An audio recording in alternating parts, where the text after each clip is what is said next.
Hey there, everybody. Welcome to Comic Book Curation Live. I'm Polydub, and as always, I'm joined by Inquisitor. Say hi, Quiz. I read comic books. Well, I was in mid-swallow of a drink of coffee. It's okay. It's okay. Well, it wouldn't be our show if I didn't make fun of you at least once, Polly. Once. And we also have the more reasonable member of our triad, Bad Comic Reviews. How you doing, Jack? Good, man. How you doing? I'm pissed. Not in an enraged way, in a dull, sickened way with the ongoing Comicsgate stuff. I've said this a lot of times, and it's like, I'm sure that Zach from Diversity in Comics knows this, but I'd like to tell him anyway that, like, dude, this is what winning looks like. Mm-hmm. This is like, you've got everybody, like big names, not little Tim Doyles anymore fucking with you, not little Kwanzers and Bond villains and so forth fucking with you. You've got Joe Quesada and Tom King fucking with you. Yeah, they're worried about getting fired. Yeah, this is winning. It might not look like it, but this is what it looks like. When you've got this many people in the industry calling you out and trying to fuck with you and trying to get Ethan Van Sciver to distance himself from you, this is winning. Yeah, we talked about this before going live a couple of days ago when this was really in its heyday, like when Joe Quesada was having his nuclear meltdown. And one of the things I said is, man, if you thought people hated you for one more day, yeah. From a PR perspective, this is really, really bad optics because it looks like he's dumping all over the fans.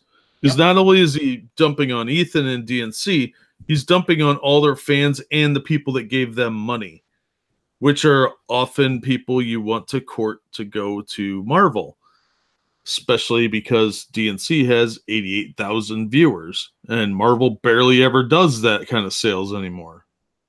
Yeah.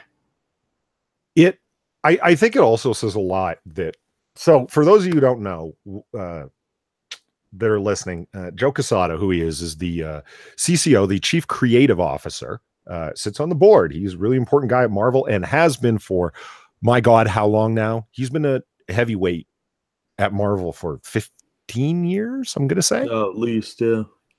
He's an artist himself. Not a bad artist, actually. No reason to take away. He's not bad. Like, it's not great either. Is he current year incompetent? I would say not. Oh, low bar. It's like saying that dog's half dead compared to all the other dead dogs behind the clinic there. Yeah, he's doing great. Yeah, that's the compliment of artistry at the low rates that they're paying for some of the less than huge titles. What's that saying I love so much? It's like watching a dog walk on its hind legs. It's not done well, but you're impressed to seeing it being done at all. Let's see. Just logging in so I can actually respond to chat, which I'm infamously bad for not paying attention to in streams. Not that you guys are good at doing it either. Excuse you. I immediately replied to Eve. Just because you're right doesn't mean I'm going to say something. And Eve is here, one of the ongoing people we have coming in after the fact, saying, "God damn, I missed it live." So that's awesome that she's here for the for it being live. So anyway, Joe Quesada, heavy rate at Marvel, and after I don't know how long of not saying anything, it's been a year and a half that Comicsgate has been going on in a big way. Been a little bit over a year that Zach at Diversity in Comics has been doing his thing, and now he steps in, and the way he stepped in was about 5 days ago now. And for 3.5 days straight, went around to every comic book pro that he was basically in contact with on Twitter or spoke to regularly on Twitter and hit them all up with "You don't like this Diversity in Comics guy, your boy Zach, very much, do you? You don't stand with him, or you don't like this Comicsgate thing, do you?" Just to kind of get all of Yeah, just to get all of them to say, no, I don't. No, I don't. And when you've got, no matter what you feel, if you're a professional in the comic books industry and Joe fucking Quesada hits you up and says, you're not down with these racist white nationalist Nazis, are you? You say, no, I'm not. You know, it, and then eventually after 3 days of this, goes to Ethan Van Sciver on his Twitter and asks him, you don't really stand with this guy and these things that he's doing, do you, Ethan, against your own comic book pro colleagues? And Ethan, to his credit, didn't buy into the game, didn't fall into it, banced with him awesomely, in my opinion. I just pulled up the Twitter conversation that they had back and forth. Quesada starts off with, well, first, congrats on the successful crowdfunding campaign. Yeah, I'm sure Quesada is really happy for him. Right. He congratulates him and says, with respect to your reply, do you support him personally and so on? And Zach comes back and asks him,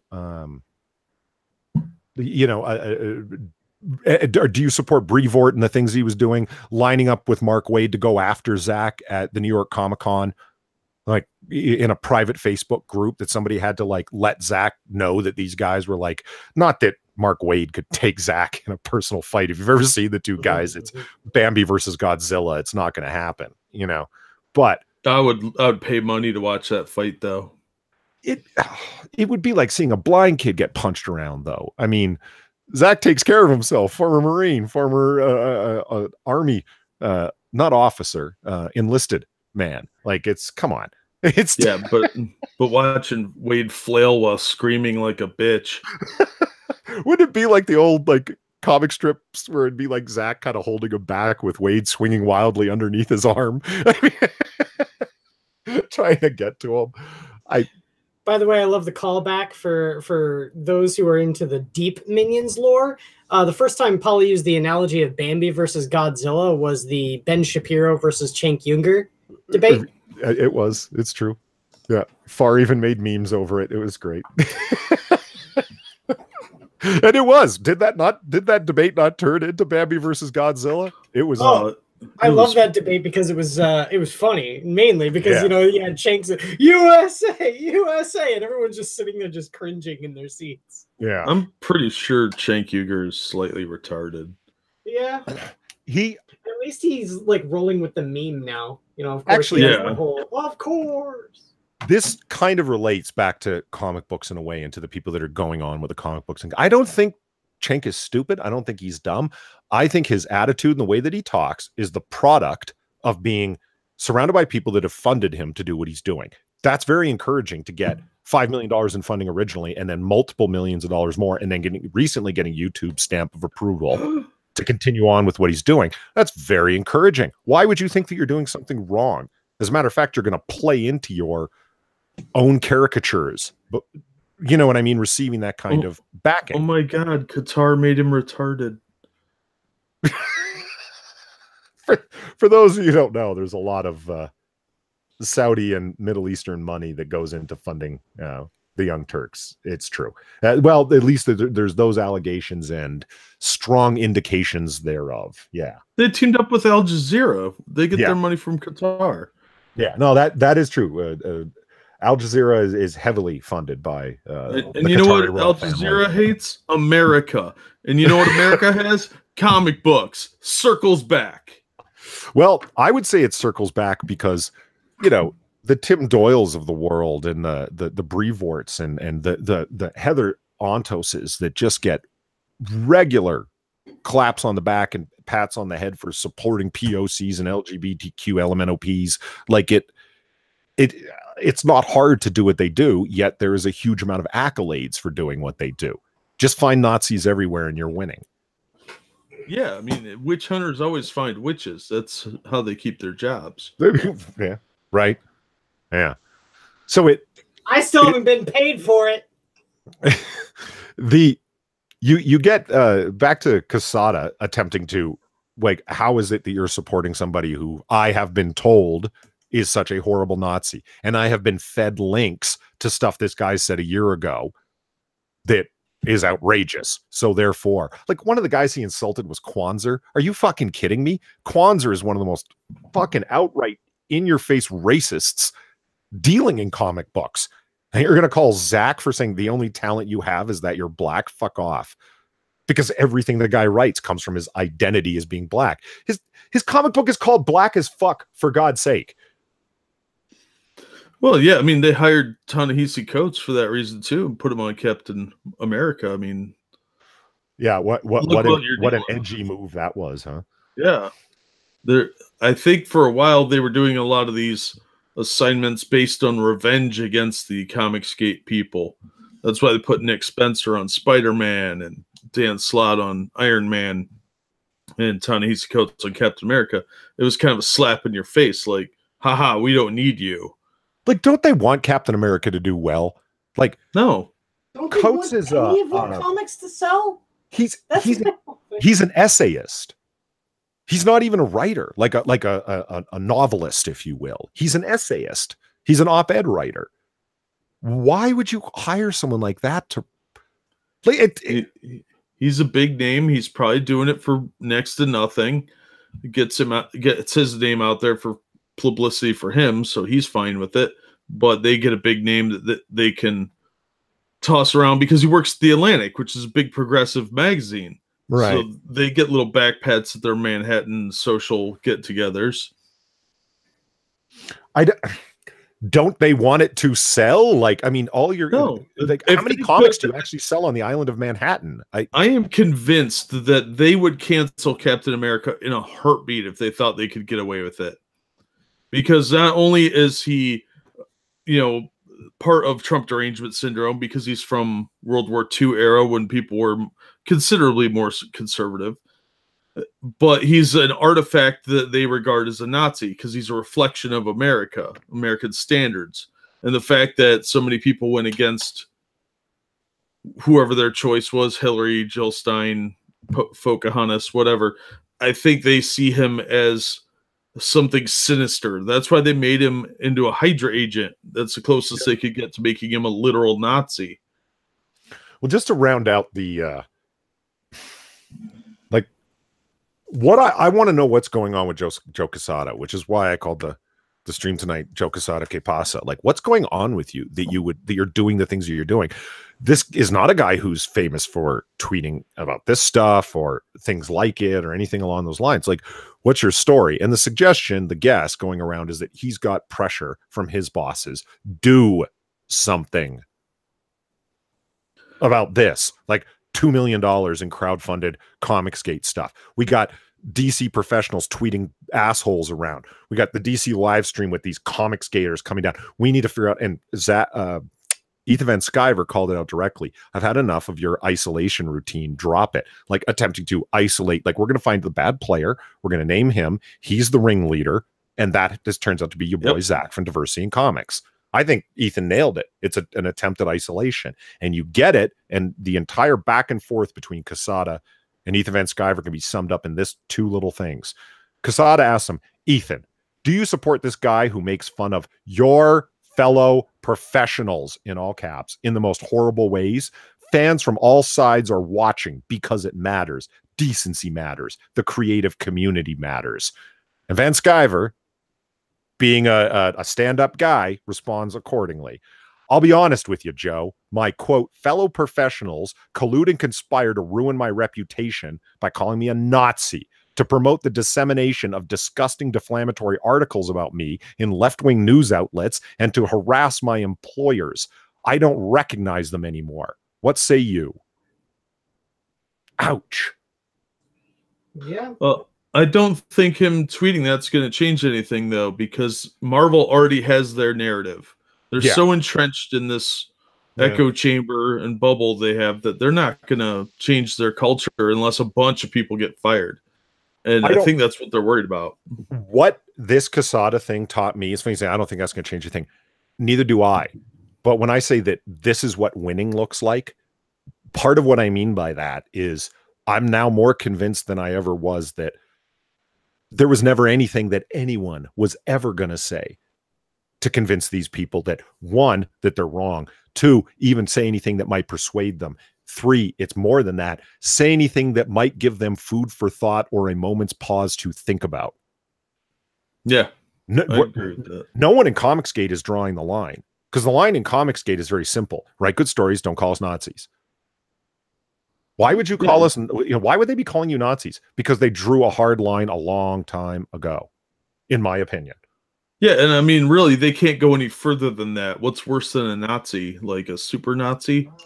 A double bad triple Nazi with cherries on top? I don't know. I've had it suggested to me to turbo Nazi is the next level up. So I don't know. Maybe it is. Is that worse than a crypto Nazi? Well, at least crypto Nazi, I would say that's a step down, because you're saying you're trying to hide the fact you're a Nazi. They're like, no, you're not even ashamed of it. You tweet white nationalist, blah, blah, blah shit. Like, I mean, so that's what's been going on with Quesada and Twitter, and it's not going to help. This is just this is calcifying it.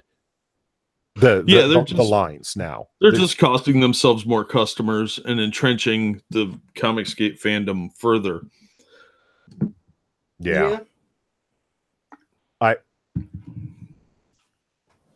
Mustafa's here too. Hey, Mustafa. I want to know why just their sales haven't been enough to get the higher ups at the companies asking questions. Why is that not enough? In my opinion, it's what people have been suggesting that know more about the industry than I. It's what DNC's been talking about. It's what Ethan Van Sciver's been talking about. It's what everybody's been saying. Overshipping, number one. So the numbers drop, yes, but they're able to mitigate how far they're dropping.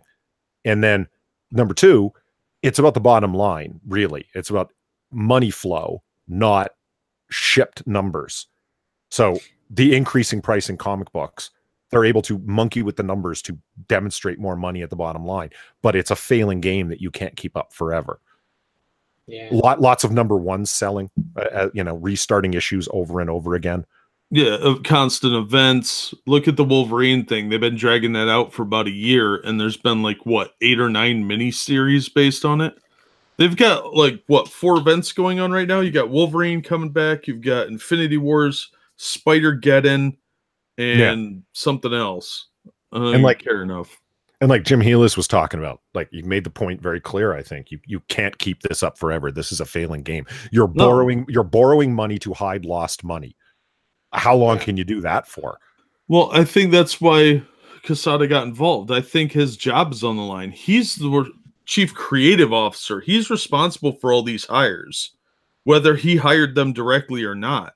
So if somebody that works for him is tweeting out pictures of their butthole, that comes down on him ultimately. Well, that person doesn't work for him. I'm sure he's happy to hear that. Like, it's like that was DC Vertigo. Well, no, that's the co-creator of Spider-Gwen. Well, no, yeah, now. So he has worked for them, but you still have other people like Michelle Perez, Mags Visaggio, and all these other people that are tweeting out random stupid crap.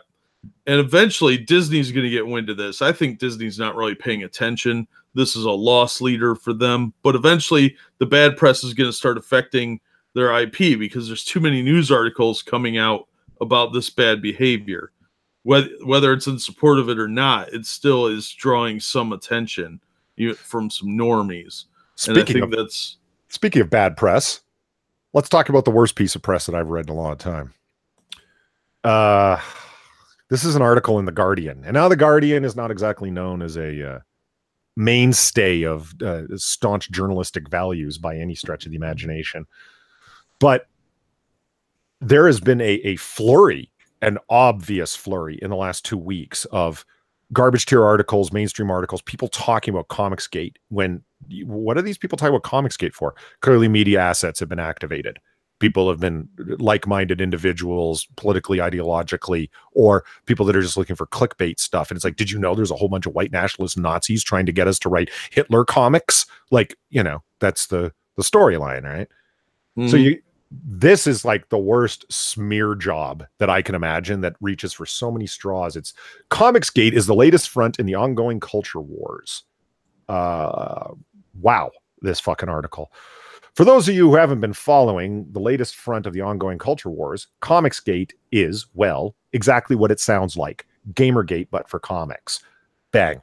#1 smear. This is the same as that sexist stuff that was going on in Gamergate. So smear Well, there wasn't sexist stuff going on in Gamergate either. It's the presupposition and the association with the name. But it's attempting to, this is my point, bringing up unconnected things to connect them and make it sound as bad as possible. Comicsgate, I mean. Yeah. Yeah. Many will tell you that the movement began, the movement being Comicsgate, of course, with the 2017 rise of Richard C. Meyer. Good God, they love saying his whole name since Heather Ontos doxed him, huh?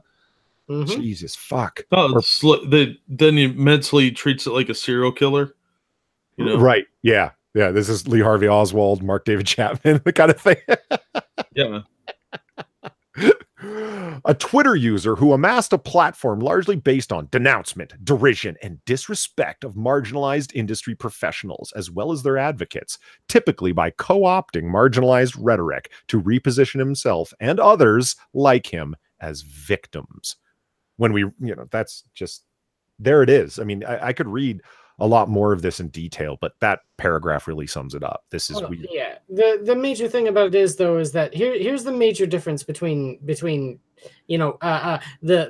Kwanzers and the Heather Ontoses and all of them versus your boy and Ethan Van Sciver. The thing that that comes to mind is Ethan. When Heather Ontos or Kwanzaa or any of those guys go to a convention, do they get people calling them Nazis and breaking in windows of the places where they're putting in their appearance? I would say no. They don't get threats of violence against them, not like ya boy and Ethan do. They have great personal risk to be appearing in public because of the smear campaign and the outright lies and fabrications done by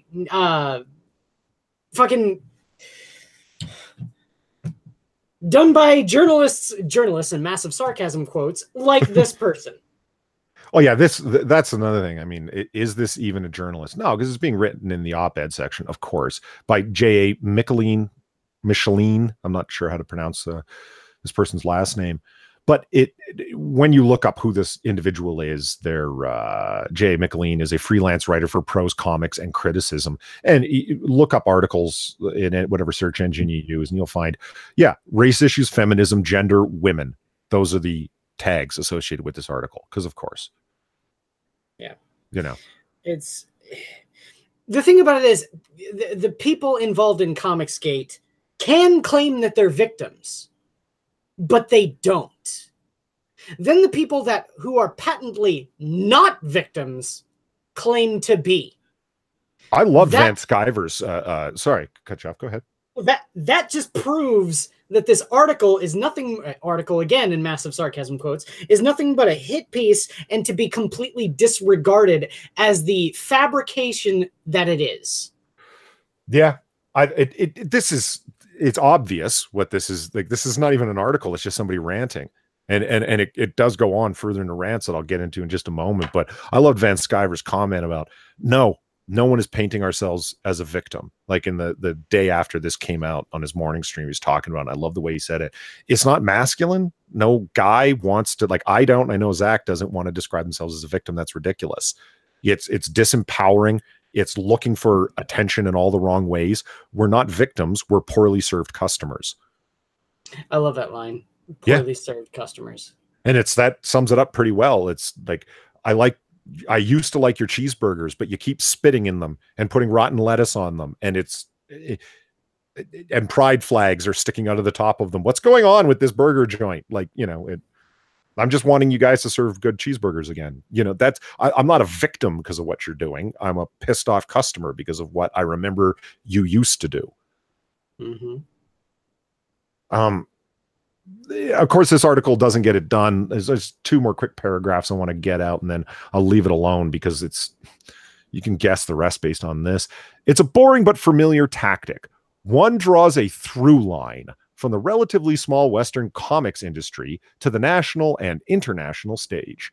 the results of both the Brexit referendum and the 2016 US presidential election relied heavily, if not solely, on the narrative of white loss and the tears of the white working class, while conveniently eluding the needs of the working class people of color and what they stood to lose.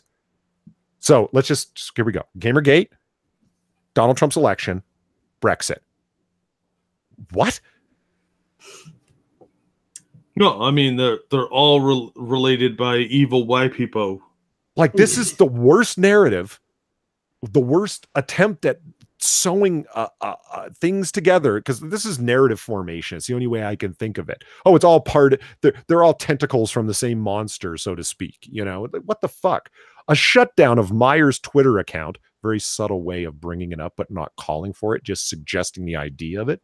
A shutdown of Meyer's Twitter account and the account of his accomplice, former DC Comics artist Ethan Van Sciver, would not prevent some new equivalent arising in their stead, any more than a soft Brexit or an outright cancellation would prevent some new iteration taking place. And it's all well and good to impeach and imprison Donald Trump, but his mere removal from office would not dismantle that which allowed him to exist.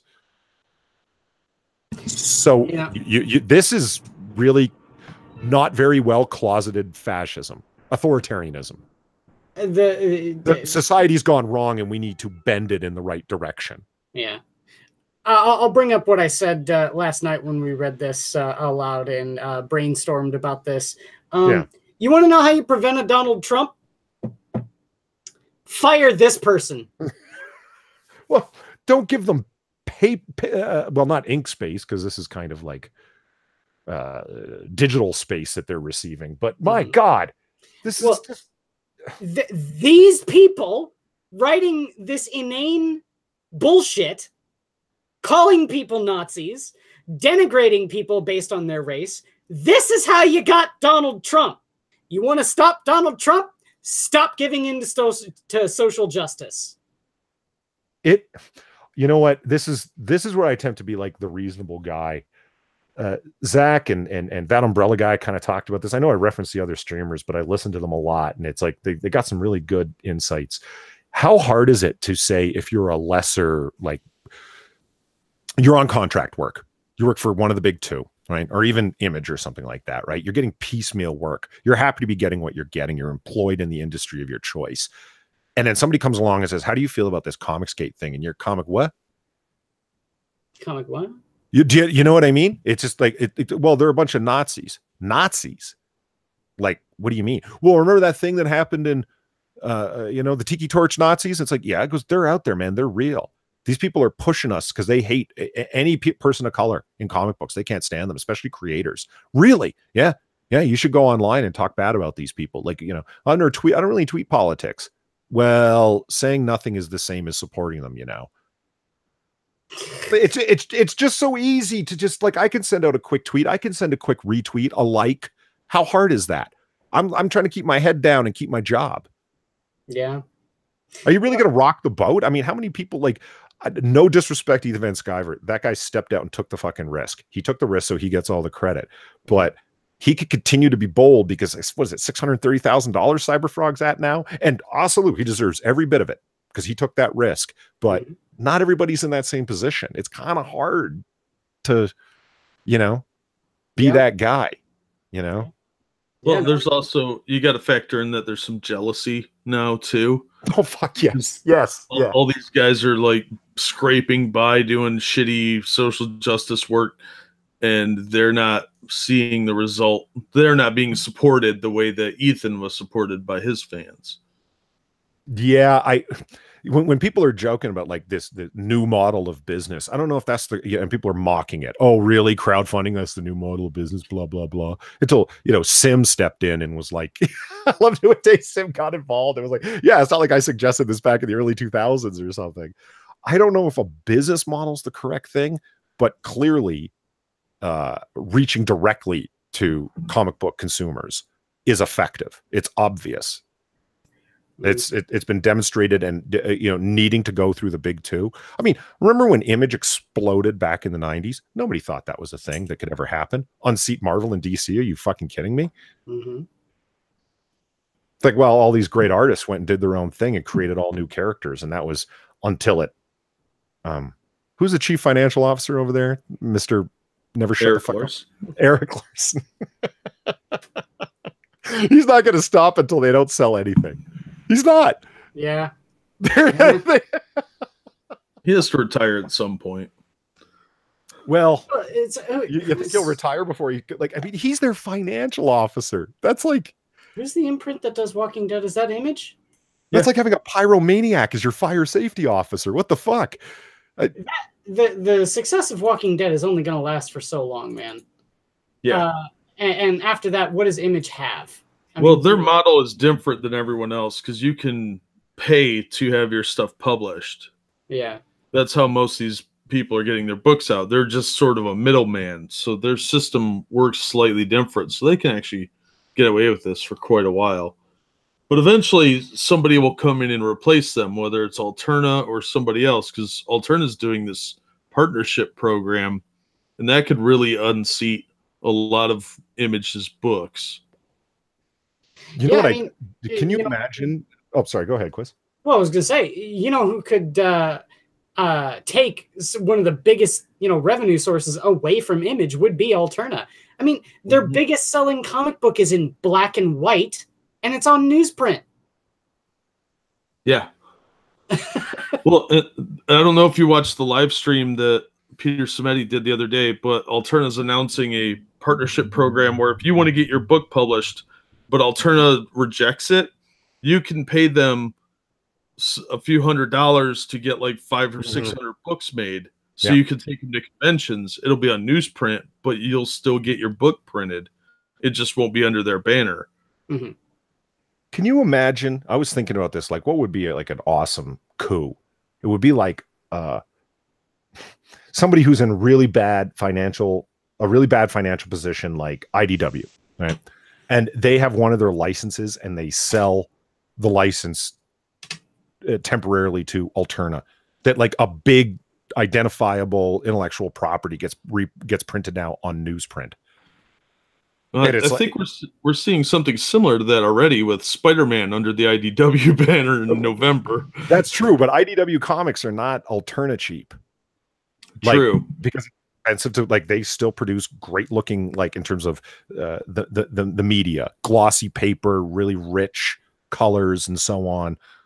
And this is where I really disagree with Van Sciver, because he was saying comics shouldn't be on newsprint. And I totally disagree with that. They were on newsprint for 60-some years. It worked fine. You can reprint them in trades on nicer paper. There's the newsprint printing process has gotten a lot better since even the 90s. And you go back and look at some of the Malibu books that were on newsprint. They looked really good. So Alterna's doing a great job. And at that price point, you cannot go wrong. Yeah. Especially for the consumer. That's the big thing. Well, yeah, you have to bring in new readers. That's all there is to it. It's a dying industry. Without replacements for all these people that are walking away because of Marvel and DC, you need to bring in younger people. And the only way to do that is to make it cost effective for young readers and new entry readers. And the average person isn't going to drop $5 on Riri Williams. No. Well, that at $5, the comics have become that's just not financially viable anymore. I'm not putting I took X-Men Gold off my pull list. I don't want it anymore. Yay. And it was hashtag fuck the wrenchless. Jesus, we have guests here, Jacob. Jesus, they don't all have wrenches immediately. I'm thinking of doing it like Sinatra says, where literally everybody gets a wrench. Somebody just showed up for the first time if they don't have a wrench. I lost my train of thought now arguing with Jacob. What was I talking about?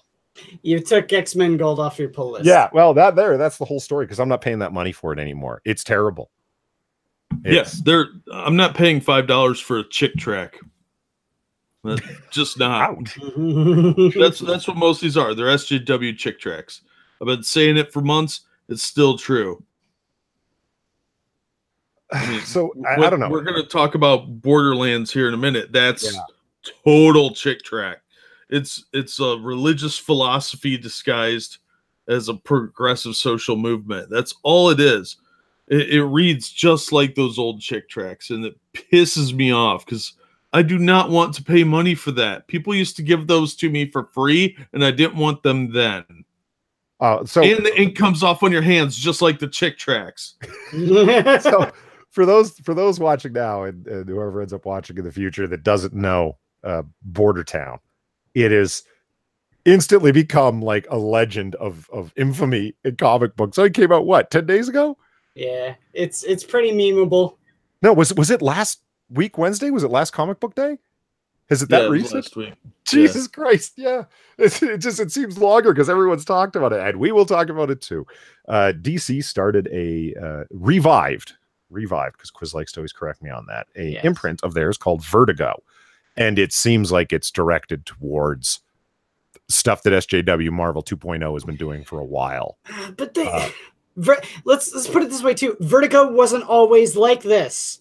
They've turned it into this. They need to stop.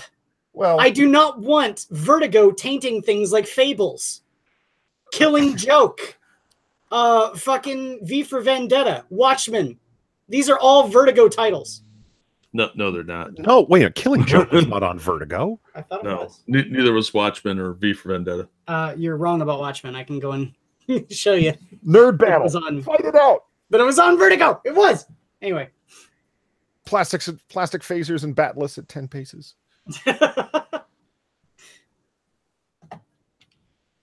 Well, in the meantime, while he's going to find out what is and what isn't on Vertigo, or has been in the past, I can tell you what's on Vertigo now.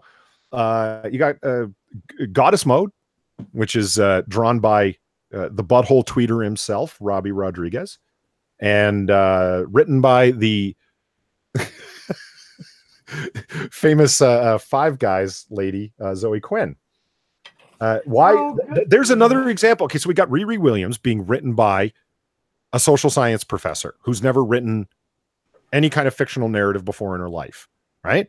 We have Zoe Quinn, who's written a horrible text-based game that became the origins of Gamergate, who's never written, as we know, a fictional narrative before in her life.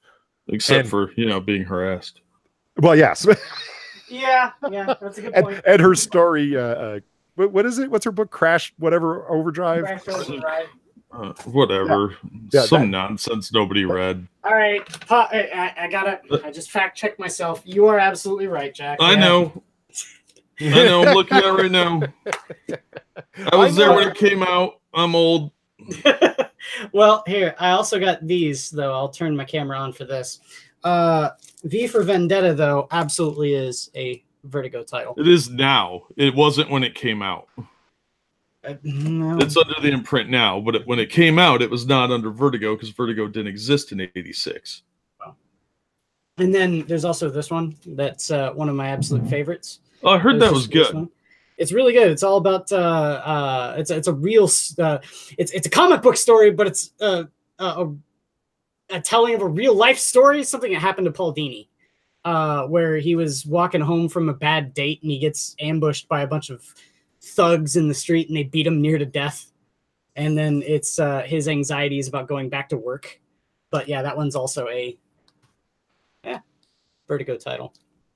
So they'll just put anything under that imprint now. It used to mean something.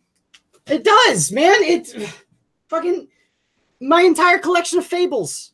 I love Fables. It's such a good story. Alan Moore's a weirdo hippie who worships a bundle of twigs. Get used to it. It's just the way wait, what was that, Jack? You have odd taste. I love Fables, dude. It was great. What's wrong with Fables? I was bored out of my mind. Most of the Vertigo stuff bores me. Oh, really? I just have no interest in it. I'm a superhero guy. I like superhero stories. And a lot of the Vertigo stuff just wasn't for me. When I was an edgy 20-year-old, I really liked Transmetropolitan.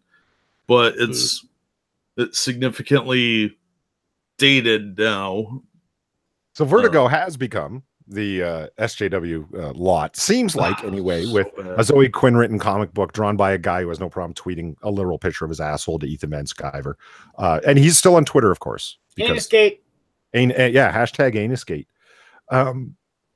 And the comic we'll be looking at tonight is their first foray into the comic social book justice world. sphere. Yeah, like this is their first thing that they're putting out, and it's called Border Town. Let's take a look at this steaming heaping pile of crap. I think it's on the border of unemployment and garbage, and that's why it's called Border Town. Yeah. So I think I said Borderlands earlier, and is that a video game? I don't know. I get stuff. Yeah, it's a video game. There we are, Border Town. Oh my god, I'm looking at it too. It's so bad. It looks like a '70s indie book.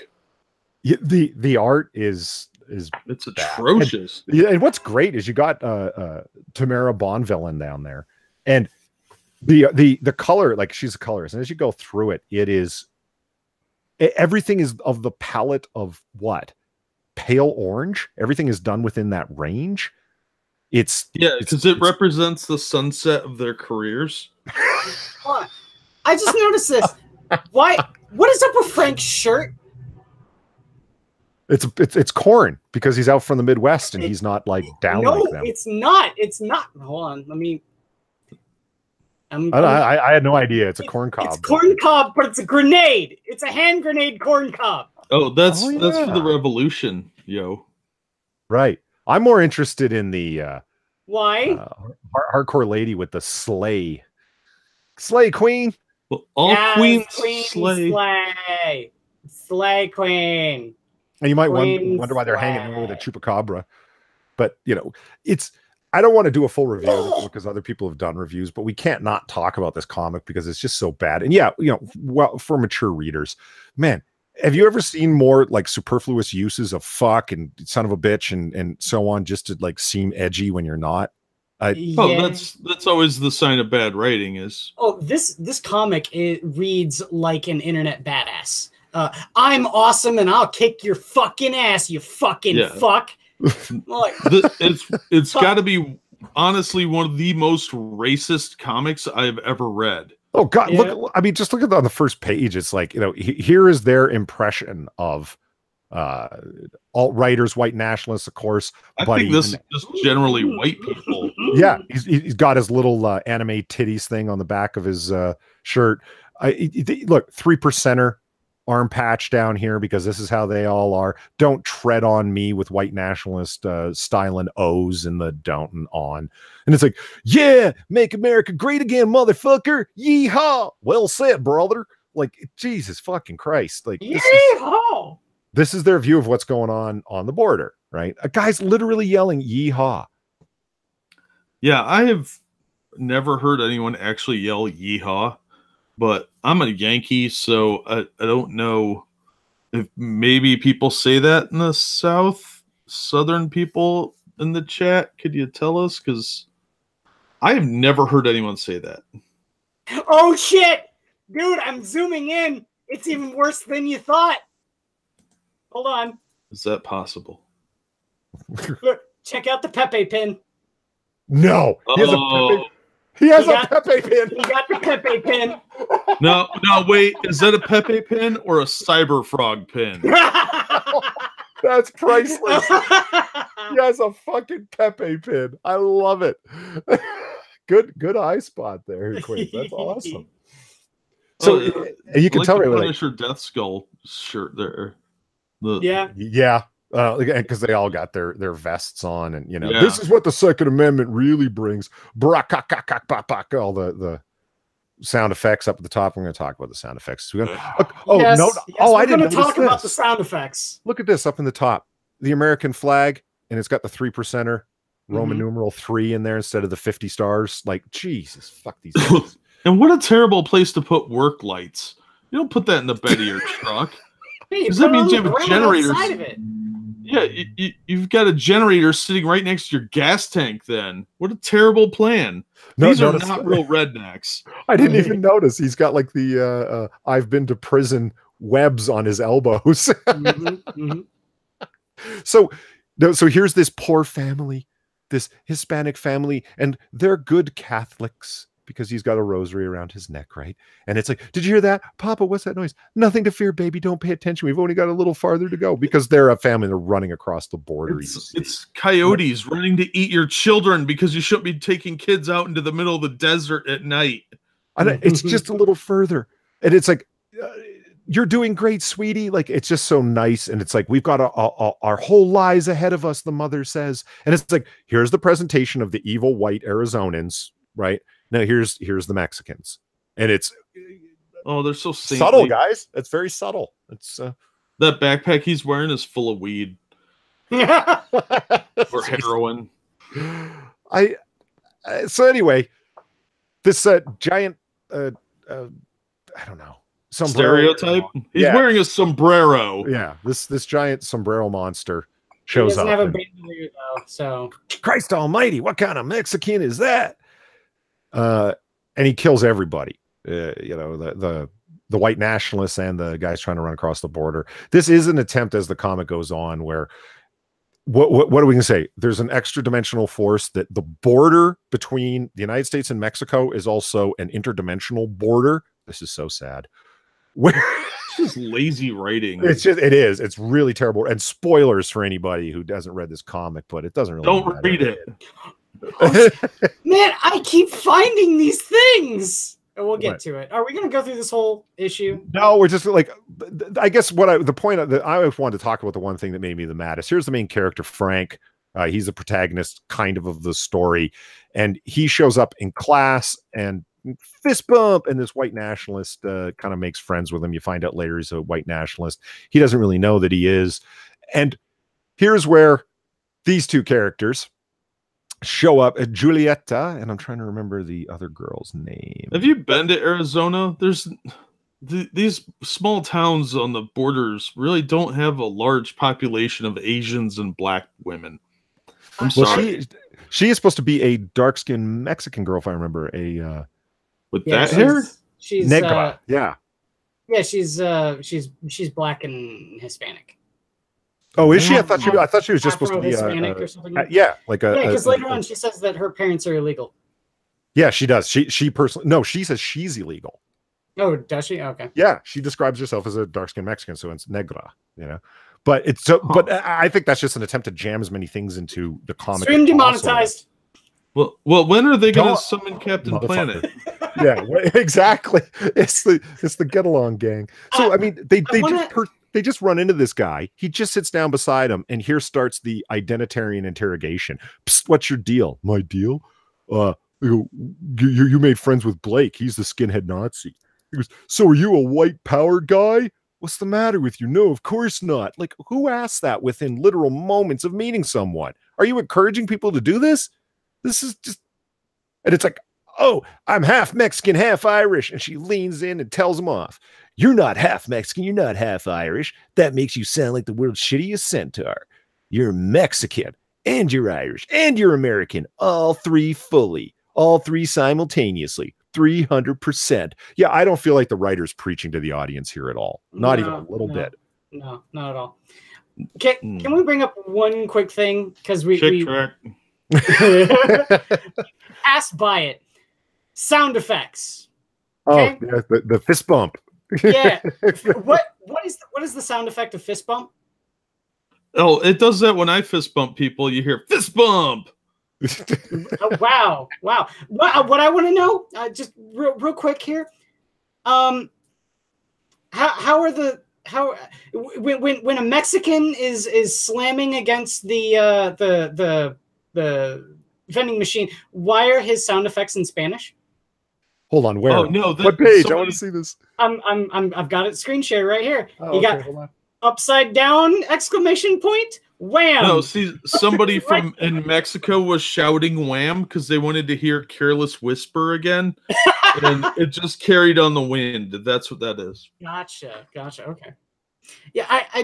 Yeah, what is... Spanish sound effects. Okay. Yeah. Well, he's a luchador. Of course, it's Spanish sound effects.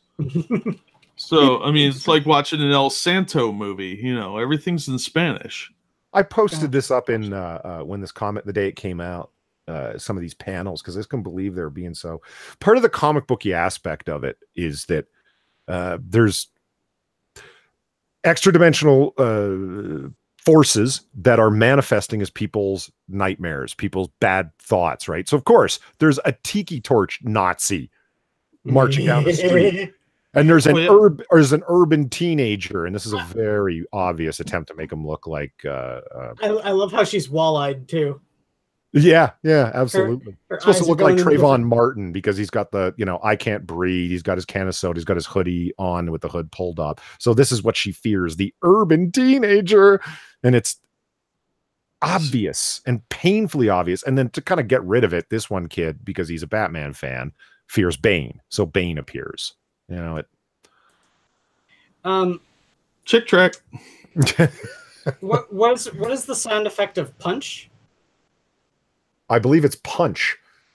That's a sound effect. Okay, yeah. I will point out all of these because they really, really angered me. Oh yeah, it's and of course here's the local illegals. So what their fear is: Border Patrol. So a giant ICE agent with the angry venom face. Yeah, because you should make illegals terrified of Border Patrol and make them all think that they're going to die if they run into them. So when they're wandering through the desert and they need help, they should not ask anyone and just die from snake bites and coyotes. Oh my God, get fucked, man! I'm looking at, like, I'm the one that's now going through all of these with a fine-tooth comb, and I'm seeing these things here in the Santeria shop that they kind of glance over here. Oh yes, yeah. We've got Zatanna and Constantine right here. Yeah. And a pineapple, it looks like, on her thigh. Yeah, well, it's supposed to be her fishnets. And then we got Wonder Woman Buddha back here.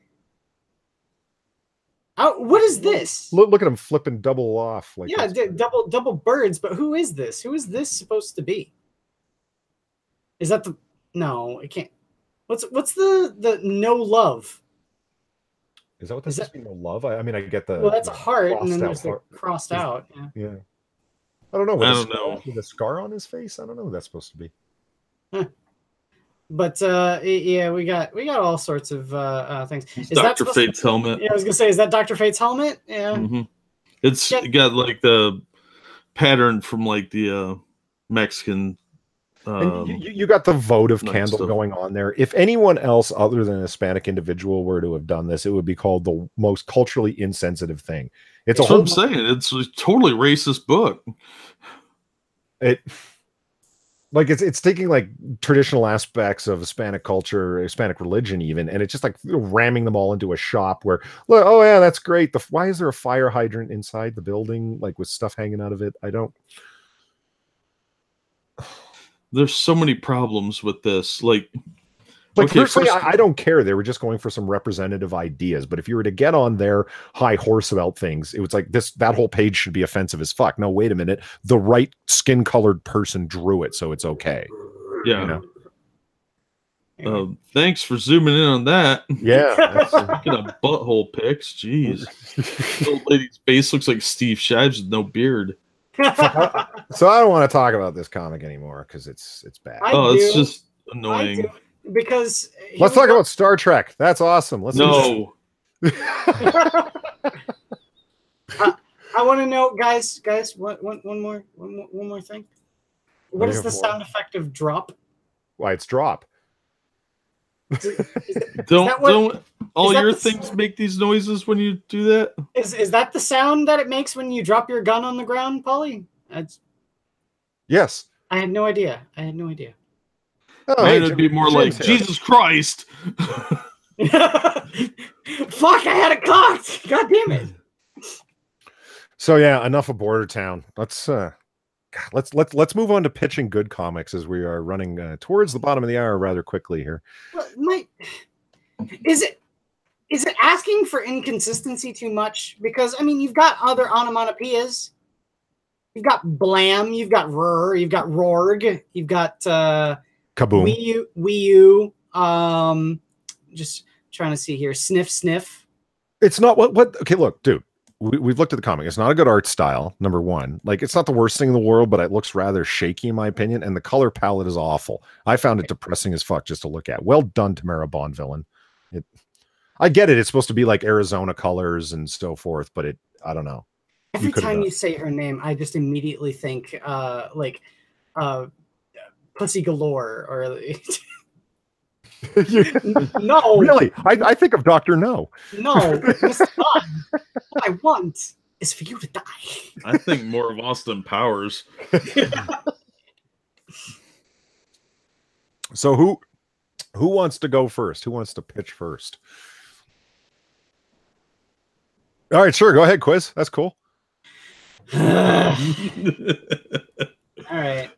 So I've got a book written by Dan Abnett and Ian Eddington, illustrated by Daniel Lapham, colored by Aaronic, lettered by Ed Dukeshire, and edited by Joe Abraham.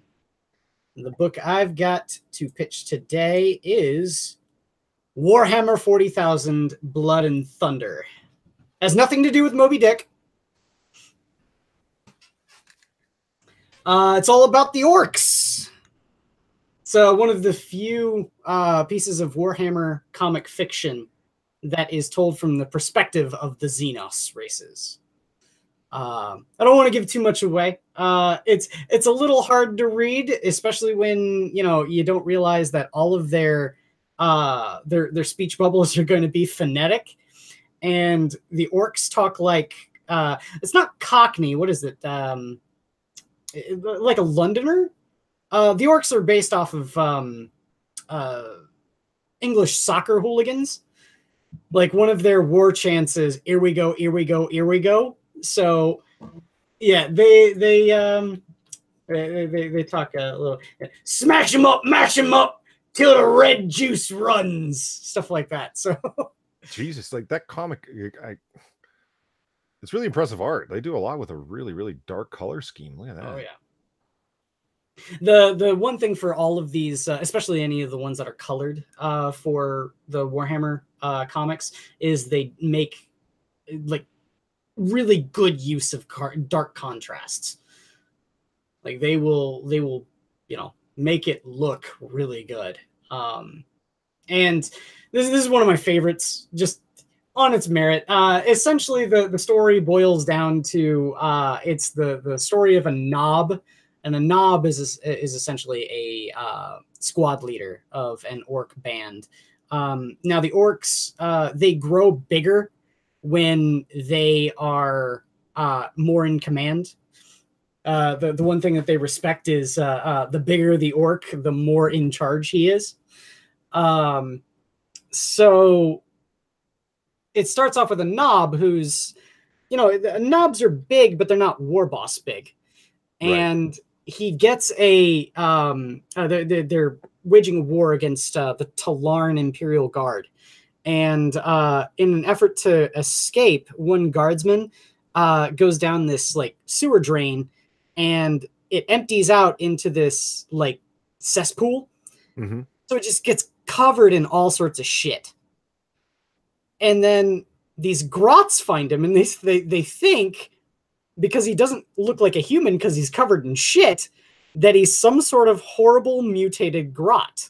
Now, a grot is basically a debased orc. Finding out that there's this grot, they take him to the boss, or to their knob, and say, what should we do with it? And the knob's all like, well, I survived this wall collapsing in on me when everyone else died. He must be my lucky squig. So we're going to keep him in a cage. And it's just this guardsman that's kept in a cage, following around the exploits of this one orc as he, for some reason, gets really lucky, keeps growing bigger, and gets the ascension to a war boss until he finally is able to kill the orc and shatters the whole orc war effort. It's a really good book. And like I said, it's all told through the perspective of the orc until the very end when the guardsman finally triumphs in killing him. So I noticed that so is Warhammer 40K all of their stuff done through Boom? Is that who owns the license for it? No, they actually have their own. They had their own publishing arm, but they do have stuff published by Boom. They had for a while the Black Library publication for that. They also had a magazine called Inferno, but both of those have kind of, gone up. So they've been licensing out the Warhammer stories to comic book creators. And I think, Jack, correct me if I'm wrong, the Deathwatch book, was that one also by Boom? The one you had on your channel? I think it is. Hold on, I'll double check. Shady wanted to know what a gun cocking sounds like that. It's the sound of arousal. And well, interestingly, Chaos responded that it sounds the same as stroking a dick, which would be the sound of arousal. However, metal on metal, no, that's not what fapping sounds like. Jesus. No, Deathwatch is by Titan Comics. Titan, okay. I guess Games Workshop, they shop around and they let creators kind of do their own thing at different publications. Just because I've seen several different publications pop up with the Warhammer 40K license. So okay, so there it is. 40K Blood and what, number one? Blood and Thunder. Blood and Thunder. Very, very 40K title. I'll give it that. Well, it's not necessarily entirely 40K. What do you mean? You don't get the reference? No. Hang on. Let me get the... did I miss out on something big and thus look stupid? I already mentioned it before. I was doing stream things here. I was, hold on. Like I said, I don't know how that umbrella guy does it, pays attention to shit while reading stuff, and he's got 1,400 people in chat, and I get lost at this. He has attention deficit disorder real bad.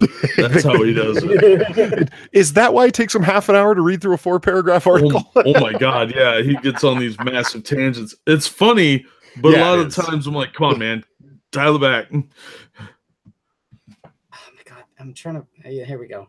Oh, I get what you're saying. Yeah, I missed that joke too, Shady. Shit. What? I missed the... Shady said, you missed the joke. If dropping a gun sounds like drop, what does cocking a gun sound like? Cock. It's split your lungs with blood and thunder when you see the white whale. Break your backs and crack your oars, men, if you wish to prevail. This ivory leg is what propels me. Harpoons thrust in the sky. Aim directly at his crooked brow and look him straight in the eye. White whale! Holy grail! Well, we've gone from reviews to live reads. Well, it's a famous line from Moby Dick. Oh, Moby Dick. I thought Stormy Daniels said that. I think what? You want to go, Jack, or should I? No, go for it. All right, I will. Let's see. I get mocked for pitching a lot of Marvel comics from back in the day, and fair enough. So today I'm going in another direction. Let's see. Let's bring up my screen. There it is. All-Star Western #1, Jonah Hex. Hey. Nice. Oh, by Jimmy Palmiotti too. Yeah. I'm a big fan of Westerns in general. And like back in the day before there was even a Comics Code Authority, comics were basically 3 things: Westerns, horrors, and true crime detective stuff. That was it. And All-Star Western was the thing that dates back, oh my God, forever and a day. This is the 3rd volume of it that started in 2011. And it was part of the New 52, as you can see in the top right-hand corner there. And that was sweet. To make Jonah Hex part of the New 52 was a good move on their part. There is actually a 0th issue of All-Star Western, and it just retells the origin story of Jonah Hex, which if you're interested in reading, go ahead and read it, but it's not a great story. It's just kind of like Jonah Hex had the worst childhood and teenage years possibly imaginable for anybody to have in the 1880s. That's it. Like every bad thing that could happen to somebody. His father was a drunk and beat him. His mother left him. Like it just on, and then got adopted by a Indian tribe that then like cast him out. And then he got burnt in the face with an axe. He fought in the Civil War on the side of the Confederates and was tortured and had his face whipped. And that's why he looks like he does by a bunch of Union soldiers who then tied him to a crucifix and floated him down river as a sign of what we're going to do to you Southerners. Like just the story goes on and on. But what he is basically is the ultimate hard-boiled Westerner and gun for hire. He's a smart guy, but not a well-spoken guy. And this story is fantastic. The little story arc it takes. He goes to Gotham City of the 1880s, and the storylines are between run almost kind of Sherlock Holmes-ish. They're Jonah Hex as like the hard, no nonsense, get things done, beat someone to get information because that's what the 1880s called for. And he's paired with his John Watson in the form of Dr. Arkham, the guy who would later form Arkham Asylum. And he's sort of the smart guy who writes the story from his narrative perspective. So you get, here's Gotham City in the 1880s. And all of this description is largely coming from, here's Jonah Hex showing up in crime alley of its day. Hint, hint.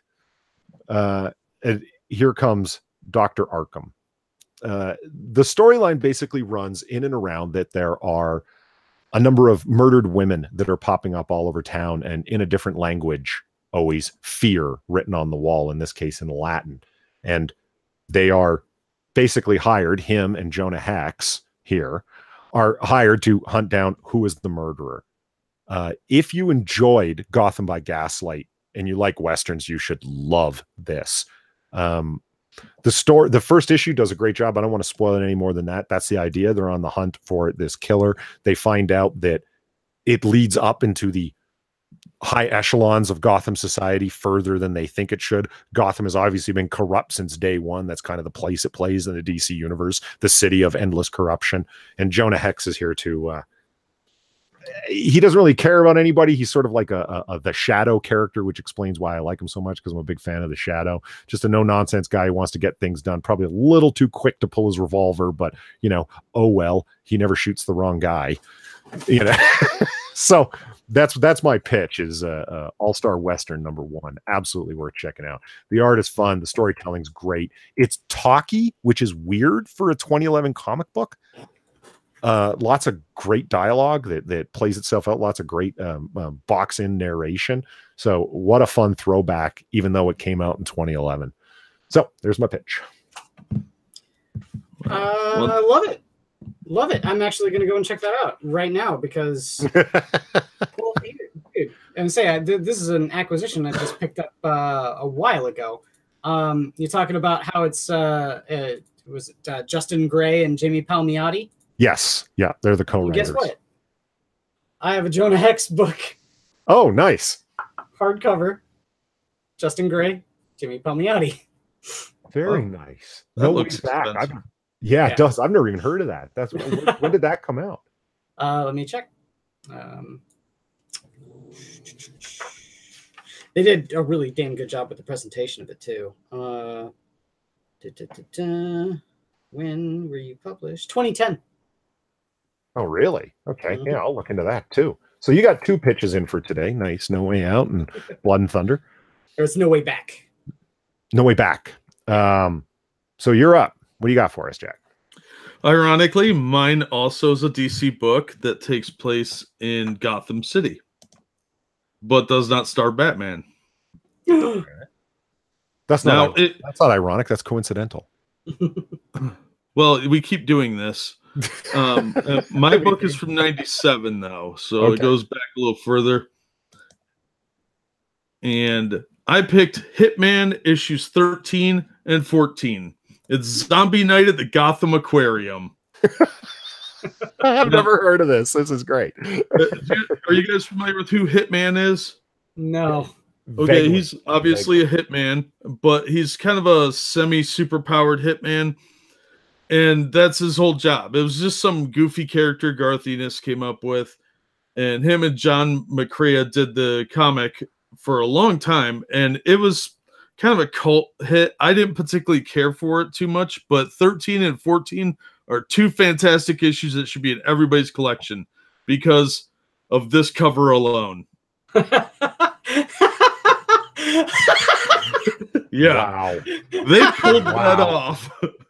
I love it. And the adorable baby seal. That is priceless. I tried to get that made into a poster.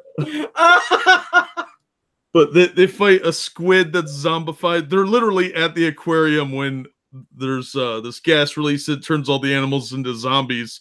And they're just beating the crap out of and murdering all these animals in absurd, ridiculous ways.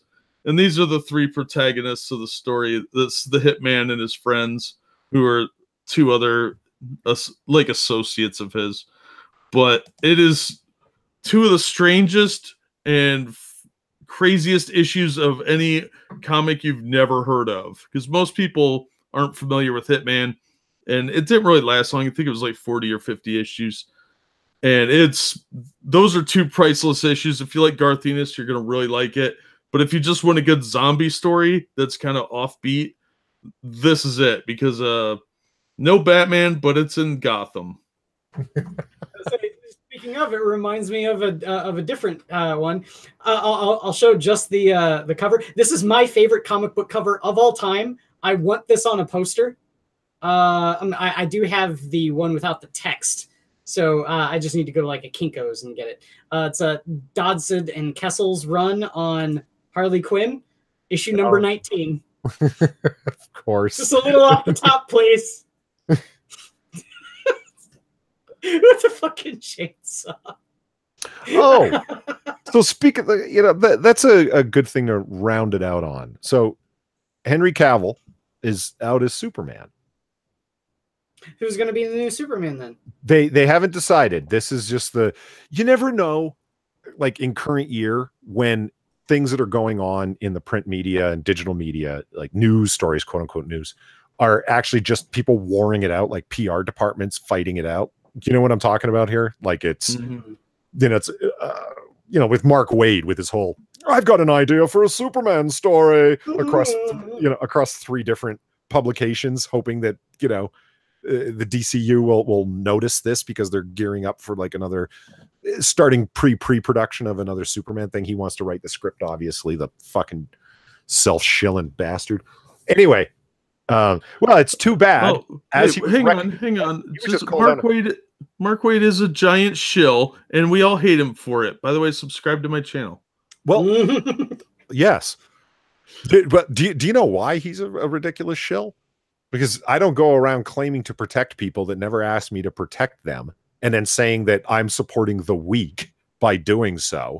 And then attempting to according to Mark Waid, that is what the strong do. And according to him, apparently all POCs and LGBTQs and trans people, and disabled people are all weak, and they need his help. I mean, he's an influential white man. What else would they need? Just tell me how this thinking isn't a repackaged white man's burden. Oh, it totally is. It's manifest destiny all over. Old whitey savior's got to go in and save him. It's infantilizing to everyone he's claiming to be helping. So infantilizing. Like there's who's the artist that was complaining that he can't get work anymore unless it's a black character? The DC artist. I'm trying to remember who was. I remember Chris Priest saying that, but I don't remember an artist saying it. I'm sure there's a dozen of them. Like and as the running joke goes across so many people's comments, it's like they hire people because they look like the character that they're writing or drawing, and it's just like, what the fuck is that? I mean, think about it. If you had Kirby and Stan Lee, so every one of their characters would have to be an old Jewish white man who lives in Manhattan, that would be how awful would that be? That's a 4-issue miniseries of best. Well, you keep always harping on me about how I pronounce Spider-Man. Well, there's your Spider-Man. Okay, but Kelly, you're gonna lure 4chan here, and I don't want to piss him off. That's my point. All right.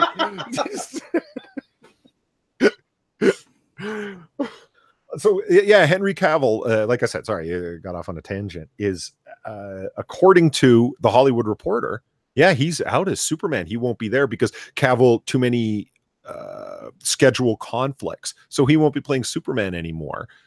And Ethan Van Sciver, according to him, he's like, good, get him out of there because the guy can't smile. And I would just say, hey, Uncle Ethan, the director told him not to, is my reaction. I've seen the guy in an interview. He can smile. He seems pretty funny, actually. Yeah.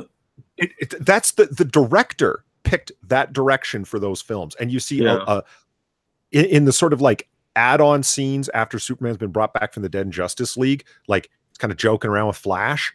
Like, so you see hints of like, yeah, it's not like Henry Cavill chose that. I get what you're saying. Yeah, those films were dark and depressing. Man of Steel, Superman, Batman v Superman. Yeah, they absolutely were. But that's the work of Zack Snyder. That's not Cavill's fault. Yeah, I think Cavill had the right look, and he's a really good actor. So I think he would be fine as Superman. So I think it's kind of a loss. I think he was just handled poorly in Man of Steel, especially. That's my call. I like, how are you going to get someone to follow up Christopher Reeve, because he was just so iconically Superman. Like, guy's 6'5", big guy, huge shoulders. He's got the look in the eye and the hair and everything. Henry Cavill, hey, nice, good casting choice. I like it. Just you had to give it to the guy who made 300 and never stopped making 300. You know it. Yeah. He wants to keep making Frank Miller books. Shut up. It's not every, like, if it doesn't have Frank Miller writing it, if it doesn't have his dialogue, it's not going to work. That's that look of that film and that level of dreariness. But I can point out to before Frank Miller, really, is that he made Watchmen and never stopped making Watchmen. Have you ever watched what's the super cut, the ultimate cut, I think it's called, of Watchmen? Have you ever watched that 3-hour, 20-minute depression fest? No. Too much blue dong for me. I hear you. I was not a fan of the blue dong myself. For those of you who don't know, we're listening. Dr. Manhattan is an all naked character. He just has blue glowy skin, and they chose to make his business, his schlong, be slapping around when he's walking around out there. Well, so he's walking around, he's flapping in every scene, and it's pretty uncomfortable in my opinion. In every scene except for the flashbacks. The flashbacks, he was wearing a little diaper. I don't know why he had to get rid of his glowy, tidy blueies. You know, well, it was blacky, but that's okay. Oh, hey now, black. Well, I'm not the one who got the stream demonetized, so it's fine. Negra is a Spanish word for a dark-skinned Hispanic woman. Fuck off! What are you trying to do to me here? You dick. I'm just glad I didn't say it. Get demonetized, as if we have any hope of getting monetized. It's fine. It's a fantasy. Like we have anywhere near the viewership for that. Well, so somebody said what I said. Well, you know, we could get Streamlabs going on, and then somebody said, "Don't do that, because nobody's going to like give you Streamlab money, and it'll just be, you know, a public humiliation on your part." And I was like, shut up with your humiliating facts. I don't want to hear about it. That's just mean. Like, oh, no one's going to give you money. Yeah. Well, it was just mean, and I think they're wrong, frankly. I think that we're three entertaining fellows, in my opinion. Yeah, it's not like your Tuesday morning at the strip club, you know, the D team. Well, what's wrong with stretch marks and tattoos? What are you saying? That's when the buffet is the best, though. Yeah, the buffet's on sale because they know you're not there for the dancing. So there it is. Unless chat has any questions, few of them that are here now, we'll close it out. Did either of you guys have any other things you want to bring up before we do final thoughts or answer any questions anyone might have? No, I'll take the silence as a no. All right. What'd you think of Jeff Lemire talking on Twitter? Oh God, what did he say? I didn't catch it. He was talking crap about Comicsgate. I think it was a week ago. We didn't cover it last time though. But I mean, Lemire's like, you know, he is who he is, which is like, ugh. You know what was? Go ahead. No, I was going to talk about something related but different. But if you're talking about Lemire, let's hear it. Oh no, I was just going to say I thought it was really disappointing that he would come out and do that when he's obviously got a pretty good thing going with the Terrifics and several other titles.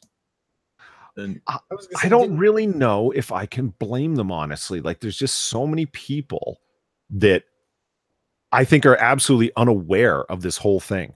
Like Comicsgate, they don't know what it is. It's ideologues that are high up at Marvel, like in the sense that they're they're either a creative force, that they're a writer, an artist, a colorist, right?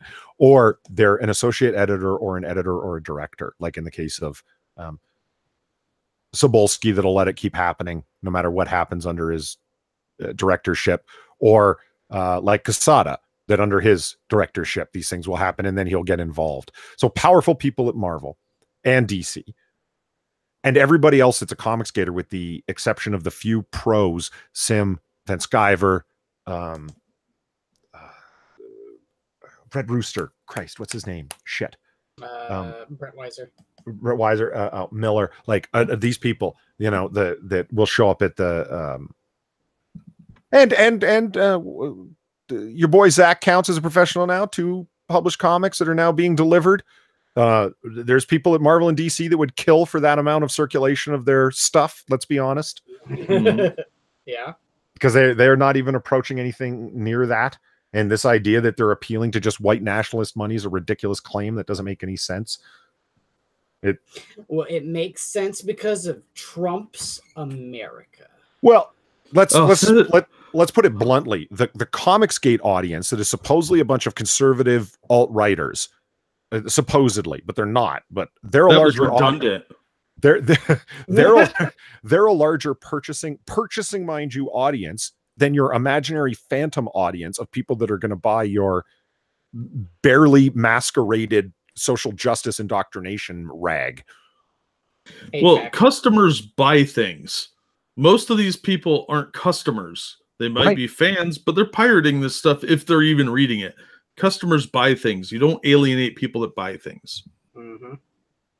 And the thing that kills me is they're talking like people are demanding that they write Hitler Youth comics or something. Nobody has ever said anything like that. But the idea that you want a character who's like, you want Spider-Man to be a white orphaned kid from Queens, because that's who Peter Parker is, that in and of itself is racist. That you're not actively advocating that he be played by a Dong Lover, for example, who wants to play Spider-Man. What is there that says that he has to be white? Oh, fuck off, man. What's there that says Black Panther has to be black? Yeah, this is replacement theory at its worst. Like the idea that SJWs come in and co-opt a thing that they don't actually like very much just to be able to co-opt it. It's going to get worse. It will. As they're flailing and dying, it's going to get a lot worse. Yeah, the last 2 weeks have been evidence of that. Yeah, the amount of mainstream publications that are like Guardian is pretty left wing, but it's mainstream nonetheless.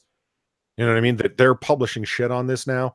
I can't wait till People Magazine or whoever the fuck writes something up about this. If Marvel Comics folds, which I'm predicting will happen within about 5 years at this rate, if Marvel folds and becomes a licensing property, you're going to see it really hit the fan, because that's when it's going to be an Entertainment Weekly, Variety, The Atlantic, all these publications, and they're going to blame Comicsgate. I was.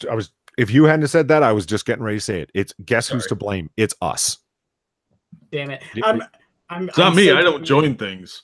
I'm so doing this right now. I'm gonna take that issue of Time with Trump looking down at the little girl, and I'm going to now Photoshop in your boy Zach. Yeah, it was a bad idea. I'll give you that image, and you can put it as the thumbnail. And that was part of the thing too, of him going on Jeff Jeffries' show. Look how they reacted to that. Oh yeah, because it was even when they're this guy, they can't win because they cannot accept a win, and that could have been a win for them, but it made him look sympathetic, and Jim Jeffries dropped the ball, and they jumped all over him. Even somebody that's trying to support them, they can't support it. Mm-hmm. That's the reason why it got massively ratioed. Yeah, I love it. Yeah, and that's why their ideas are doomed to fail, because they're negative. Took it down too. It's just, let's pretend that this didn't happen. It's the Jeffrey show, man. It's like, let's move on to the next thing, because they're coming up with 4 things a week. Those are only like 7 or 8 minute segments. You know what I mean? It's, let's go find someone else that we can make stupidly ridiculous through false interviews and bullshit editing techniques. You know, it's welcome to Comedy Central. It's their shtick. It's what they do. The people are tuning in for a laugh, not anything else. You know what I mean? And that's why Trevor Noah's show sucks, because people are tuning in for a laugh, and look what they get. Well, he's not funny. That's what I mean. There's no comedy there. Fuck, it's Trevor Noah. Worst comedic timing and delivery ever. You know, I hate to say it, but I thought he was Don Lemon for like 6 months. Why? I was like, what is wrong with Don Lemon's ears? Because they get bigger in certain clips. And I honestly thought they were like the same dude for a long time. Well, I could understand that from the delivery, at least. Like, it's not like Trevor Noah tells jokes. Seriously, if he takes his glasses off, I think he's Trevor Noah. That's like a superpower. Do they all look the same to you? Is that what you're saying? That's really no. ugly. Those 2 guys look the same to me. All right, we've run past our time. We've definitely run over it, and our audience has been generous to stick around this long. So, thank you everybody for showing up. Quiz, final thoughts. Always look and check for local comic book conventions. Small comic book conventions are always the best place to look for back issues. They sell them in bundles, all sorts of stuff like that. You can find pretty much anything you're looking for. And they always sell, the vendors there always sell that stuff for cheap. Not only that, you can also find several artists and writers that live in your area. It's a really good way to meet people like, say, someone like Jim Healis, who doesn't, who may not, get the big corporate backing to go to all of these big conventions all around the U.S., but can go to some of them that are, in near his town. That sort of thing happens all the time. I can't tell you how many artists that I've met in the Chicagoland area simply because they live near Chicago. Fair enough. Jack.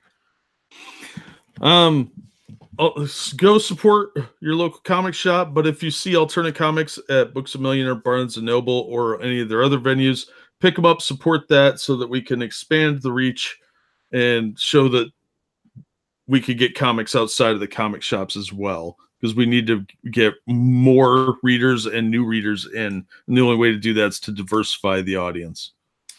Great. My final thought is, check out your local comic book shop. Like, if you see the stuff that I know we all say it, but there's a reason for it. If you liking the comics we're pitching, we're trying to pitch different stuff like every week. Like, I think I'd like to read something like that. No, Polly mentioned Shadow. I think I'd like to read some Shadow comics. Talk to the guys who run your comic book stores. They are ultra nerds. They know all this stuff. They want to talk about this stuff. You want to go in and like, I watch these jackasses online that talk about comics, and I'm interested in this or that. Describe what you like to them. They will find you back issues. They will find the collected editions. Like, Gay Iceman restarted this week. I don't know if you guys knew that, but like, it's a sign of what they're throwing their money behind. Like, the storyline where Iceman is gay, it's put back together after the series failed because of poor sales, and now it's back again with the same creative team behind it. It's mind-blowing. They'll just put out the same stuff over and over again and overship it, as they did with the Iceman #1, hoping to, I don't know, the phantom audience will eventually show up, I guess. But like we pointed out, whether it be Warhammer or Hitman or Jonah Hex, there's lots of great comics out there as recent as 2011 that are available in collected editions and stuff. So talk to the people at your local comic book shops, buy the back issues, tell them what you like. They'll be able to help. And that is it for this week. We still have an idea that we were going to do, and we might do it as a secret episode this week, where we're going to pitch all audio comic book stuff, audiobooks, and